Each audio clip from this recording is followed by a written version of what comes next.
আয়নাঘরের জনক, এমনকি গুম খুনের মাস্টারমাইন্ড, পাশাপাশি ফোন কলে আড়ি পাতা, মানুষের ব্যক্তিগত আলাপ রেকর্ড। অভিযোগের যেন শেষ নেই সাবেক এই সেনা কর্মকর্তার বিরুদ্ধে। সেনাবাহিনী চাকরি থেকে অব্যাহতি পাওয়ার পর মেজর জেনারেল জিয়াউল আহসানকে ঢাকা কলেজের সামনে ছাত্র ও হকার নিহতের মামলায় ইন্ধনদাতা হিসেবে গ্রেপ্তার করা হয়েছে। গতকাল শুক্রবার সিএমএম কোর্টে হাজির করা হলে আদালত তার ৮ দিনের রিমান্ড মঞ্জুর করে। জিয়াউল আহসান সেনাবাহিনীর পাশাপাশি র্যাব, জাতীয় নিরাপত্তা গোয়েন্দা সংস্থা NSI, national telecommunication monitoring centre এনটিএমসিতে দায়িত্ব পালন করেছেন। কর্মজীবনের বিগত ১ দশকের বেশি সময় গুম, খুন ও ব্যক্তিগত ফোন কল আড়ি পাতা সহ বিভিন্ন বিতর্কিত কর্মকাণ্ডের অভিযোগে তিনি সমালোচিত হয়েছেন। তবে তৎকালীন সরকারের আস্থাভাজন হয় ক্রমান্বয়ে পদোন্নতি পেয়ে মেজর থেকে মেজর জেনারেল হয়েছেন।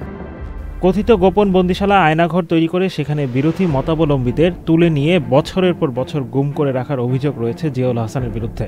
পুলিশও দাবি করেছে কর্মকর্তা জিয়াউল আহসান আয়নাঘর এবং ২০১৩ সালের ৫ মে রাজধানীর শাপলা চত্বরে হেফাজতে ইসলামের নেতাকর্মীদের উপর আক্রমণ ও হত্যার সঙ্গে জড়িত থাকার কথা স্বীকার করেছেন। Dhaka chief metropolitan magistrate CMM আদালতে সাবেক এই সেনা কর্মকর্তা ১০ দিনের রিমান্ড চেয়ে করা আবেদনে এমনটাই দাবি করে পুলিশ। এতে বলা হয়েছে, প্রাথমিক জিজ্ঞাসাবাদে তিনি এসব ঘটনায় জড়িত থাকার কথা স্বীকার করেছেন। ২০১৪ সালে নারায়ণগঞ্জে আলোচিত ৭ খুনের ঘটনায় সম্পৃক্ততার অভিযোগ উঠেছিল মেজর জেনারেল জিয়াউল আহসানের বিরুদ্ধে।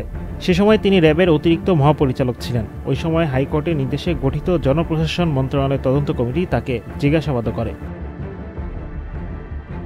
Adnan Delwar, channel I.